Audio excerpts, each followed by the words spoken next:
இல்லாமல் உலகத்தோடு ஒத்த வேஷம் தரித்து உலக வாழ்க்கை வாழ்ந்து கொண்டிருக்கிற ஜனங்களுக்கும் இயேசு வருகிறார் என்ற செய்தியை அறிவிக்க வேண்டியது நம்முடைய கடமையாய் காணப்படுகிறது.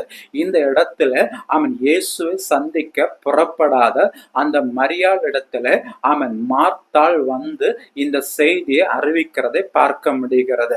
பாருங்கள், அந்த இடத்துல இந்த மார்த்தாள் அறிவித்த பிறகு, மார்த்தாள் இந்த செய்தியை அறிவித்த பிறகு என்ன நடக்கிறது என்று சொன்னால் 29வது வசனத்துல அவள் அதை கேட்டவுடனே சீக்கிரமாய் எழுந்து அவரிடத்தில் வந்தாள். பாருங்கள், அந்த இடத்துல இந்த செய்தியை அறிவித்த உடனே மரியாள் உடனடியாக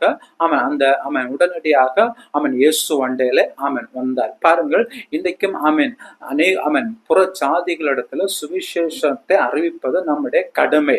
இயேசு உன்னை அழைக்கிறார். இயேசு உன்னை